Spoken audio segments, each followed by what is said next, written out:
bersama-sama merayakan Ekaristi Kudus, Hari Minggu Biasa ke-33 dan Hari Orang Miskin Sedunia.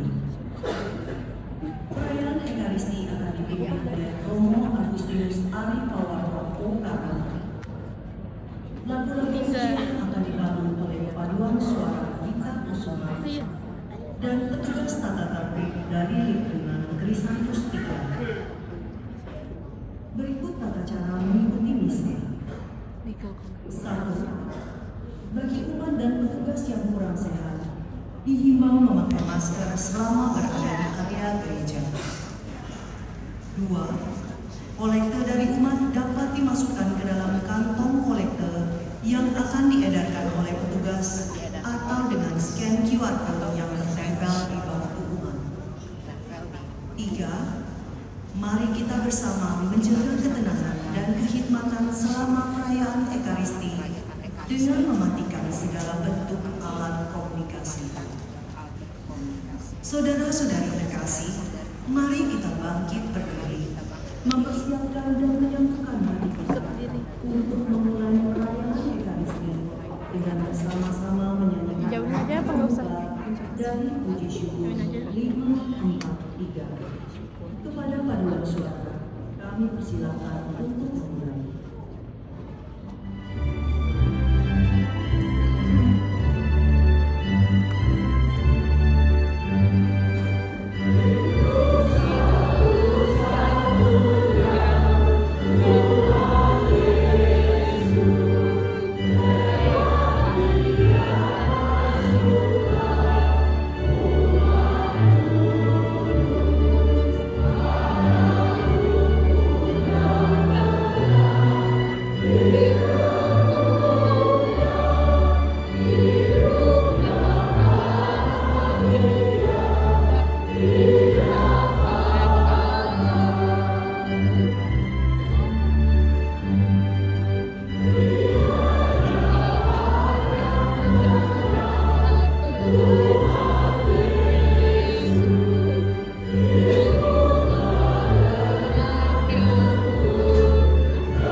Seluruh umat Tuhan yang hadir dalam perayaan Ekaristi pada sore hari ini, saya ucapkan selamat datang dan selamat sore.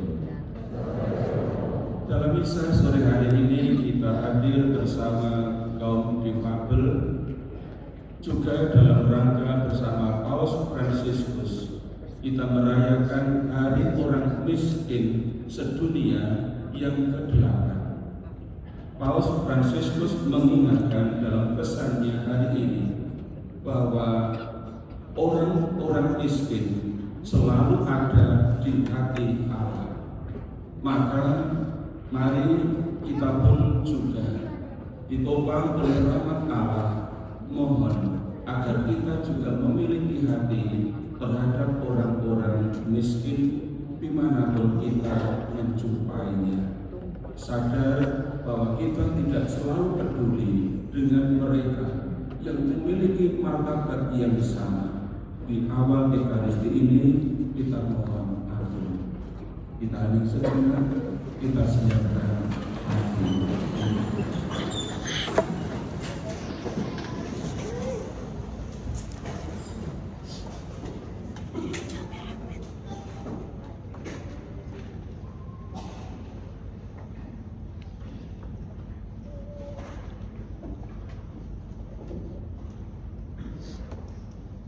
Tuhan Yesus Kristus, Engkaulah Imam Agung kami yang dengan mempersembahkan satu korban menyempurnakan orang yang dikuduskannya untuk selama-lamanya.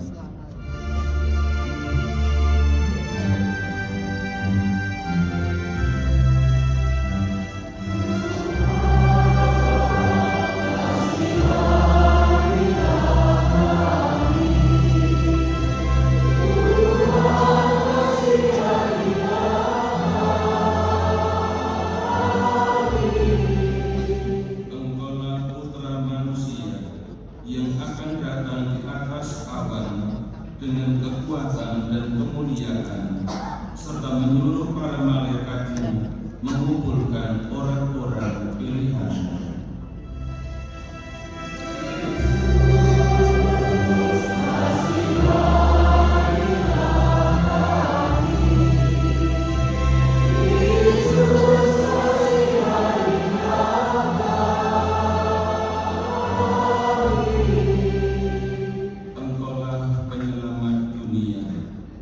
Tumpuan iman, harapan, dan cinta kasih kami.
hanya hidup sementara waktu saja, dan segala hasil karya kami takkan bertahan selamanya.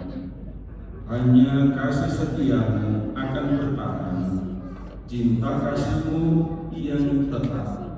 Maka dampingilah kami agar tetap bertahan dan dalam pergantian zaman memperoleh hidup yang kekal. Dengan pengantaran Tuhan kami Yesus Kristus Putramu, yang hidup dan bersatu dengan Engkau dan Roh Kudus, Allah sepanjang segala masa.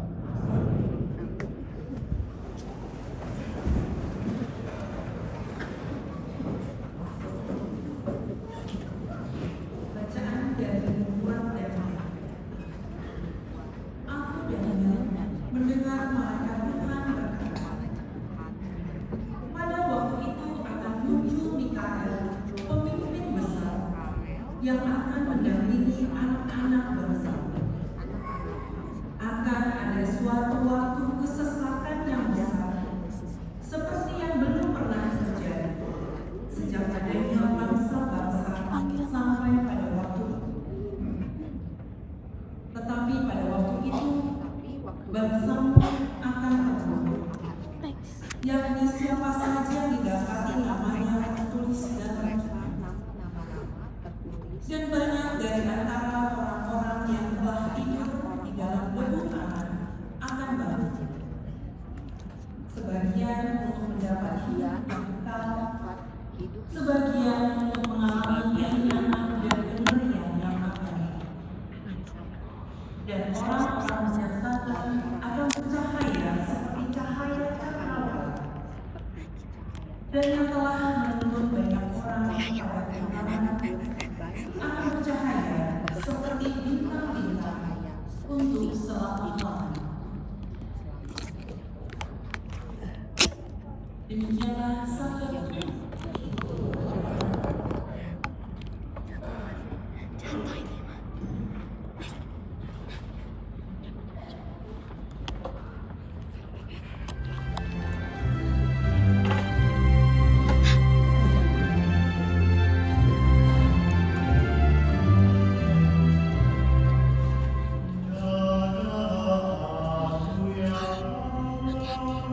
Sama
saudara-saudara, setiap imam melakukan pelayanannya tiap-tiap hari dan berulang-ulang mempersembahkan kurban yang sama sekali tidak dapat menghapuskan dosa.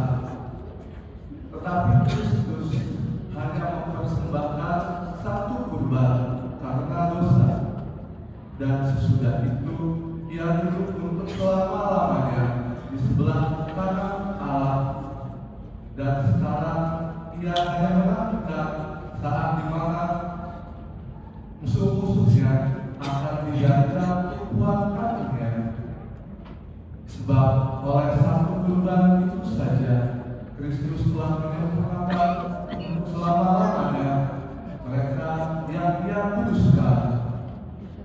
Jadi apabila untuk semuanya itu sudah ada pengampunan, tidak perlu lagi dipersembahkan kurban karena dosa.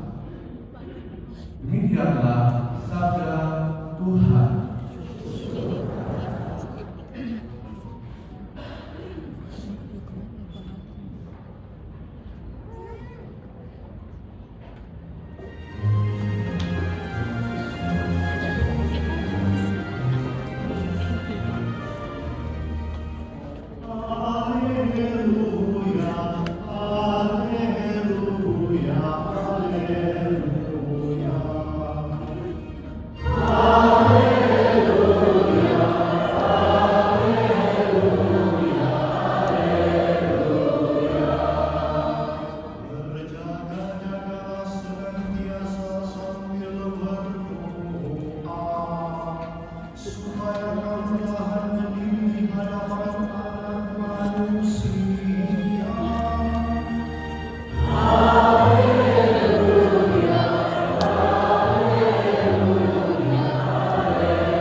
Tuhan bersamamu.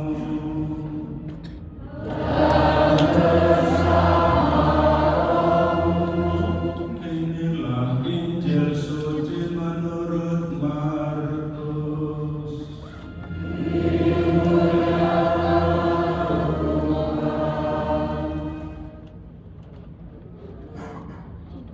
Sekali peristiwa dalam khotbahnya tentang akhir zaman, Yesus berkata kepada murid-muridnya, pada masa itu, sesudah siksaan-siksaan yang berat, matahari akan menjadi gelap dan bulan tidak bercahaya.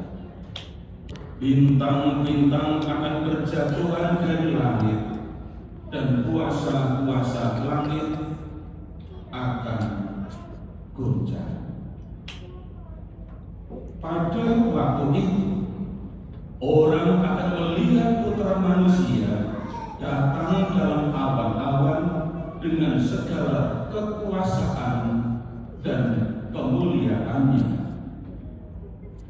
Pada waktu itu pula, Ia akan menyuruh keluar malaikat-malaikat dan akan mengumpulkan orang-orang pilihannya dari keempat penjuru bumi, dari ujung bumi sampai ke ujung langit. Tariklah pelajaran dari perumpamaan tentang pohon ara. Apabila ranting-rantingnya melembut dan mulai bertunas, kamu tahu bahwa musim panas sudah dekat. Demikian juga jika kamu melihat hal-hal itu terjadi, ketahuilah bahwa waktunya sudah dekat, sudah di abad itu. Sesungguhnya aku berkata kepadamu, orang-orang zaman ini tidak akan berlalu sebelum semuanya itu terjadi. Langit dan bumi akan berlalu, tetapi perkataanku tidak akan berlalu. Tentang hari atau saat itu tidak seorang pun yang tahu. Malaikat di surga tidak, dan putra pun tidak. Hanya Bapa yang tahu.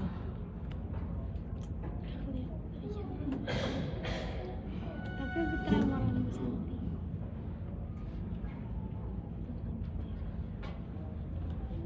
Demikianlah sabda Tuhan.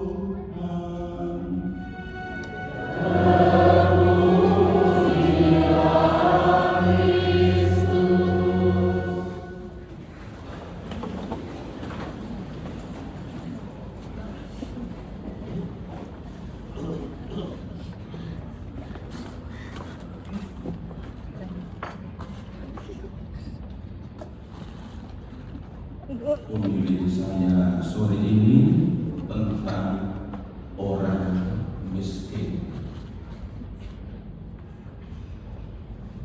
Para saudara-saudari yang dikasihi Tuhan, hari ini Paus Fransiskus menetapkannya sebagai hari orang miskin sedunia yang ke-8.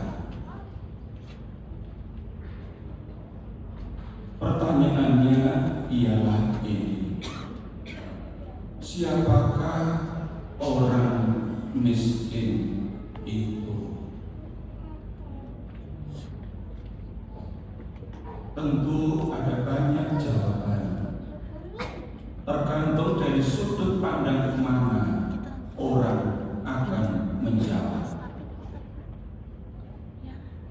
Paus Fransiskus mengatakan tentang orang miskin dari berbagai sudut pandang. Dari sudut pandang vertikal, manusia dalam hubungannya dengan Tuhan, mengatakan begini dalam pesan Hari Orang Miskin Sedunia ke-8 hari ini. Kata Paus Fransiskus, di hadapan Tuhan kita adalah orang miskin dan membutuhkan Dia. Kita adalah pengemis, karena tanpa Tuhan kita bukanlah apa-apa.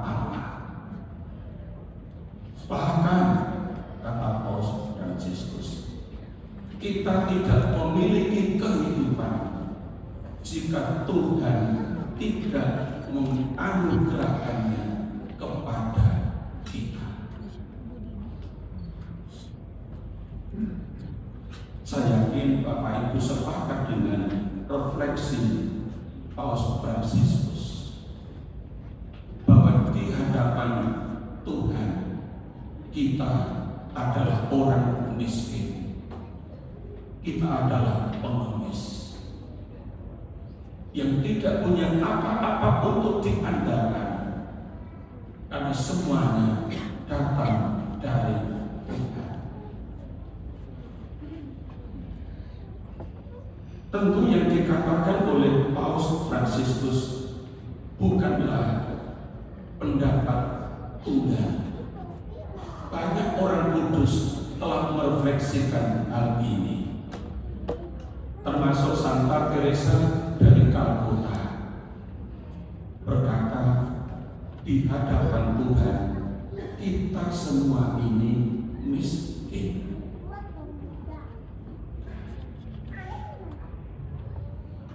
Kehidupan yang diberikan Tuhan kepada kita sungguh semata-mata diberikan karena kasih dan kemurahannya. Pertanyaan lebih lanjut, kehidupan yang macam apa yang Tuhan berikan, juga yang Tuhan akan berikan kepada kita? Kehidupan yang Tuhan berikan tidak lain adalah kehidupan yang kekal,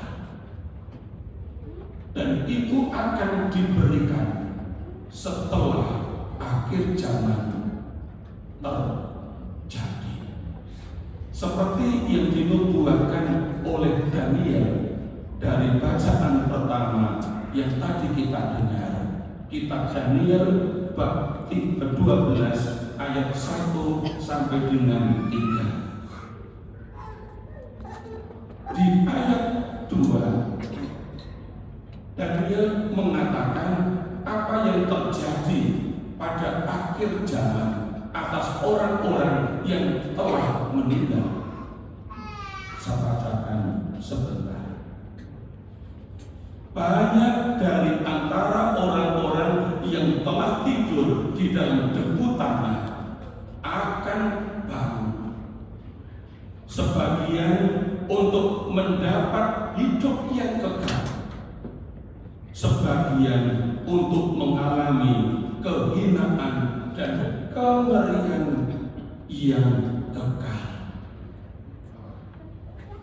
Inilah Bapak Ibu, saudara-saudari yang dikasihi Tuhan, apa yang terjadi di akhir zaman.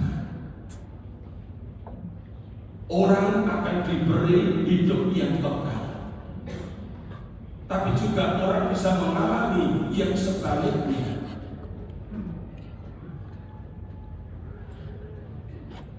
Karena itu perlu kita refleksikan. Mumpung kita masih diberi kehidupan di dunia ini, yang macam apa kita merindukan kelak setelah kematian kita? Apakah hidup yang kekal atau kehinaan dan kengerian yang kekal? Tentu sebagai umat beriman kita merindukan hidup yang kekal. Hidup yang kekal itu anugerah Tuhan, tetapi juga tidak lepas dari usaha yang kita perjuangkan sebagai umat beriman. Diperjuangkan setiap hari dengan berbuat baik. Dengan berbuat baik sebagai yang lahir dari iman, tetapi juga yang tumbuh dalam kasih. Perbuatan baik yang seperti itulah yang akan mengantar orang kepada hidup yang kekal.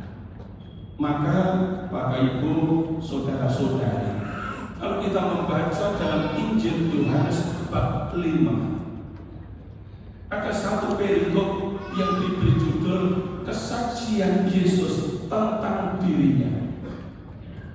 Yesus yang diutus oleh Allah untuk menjadi hakim atas orang-orang hidup dan orang-orang yang telah mati. Yohanes 5 di ayat 28 ditulis begini oleh Yohanes. Janganlah kamu heran akan hal itu, sebab saatnya akan tiba bahwa semua orang yang di dalam kuburan akan mendengar suaranya. Suara Yesus yang dalam Injil tadi disebut Putra Manusia datang di atas awan dengan kekuasaan dan kemuliaannya. Lalu ayat 29 ditulis begini. Dan mereka yang telah berbuat baik akan keluar dan bangkit untuk hidup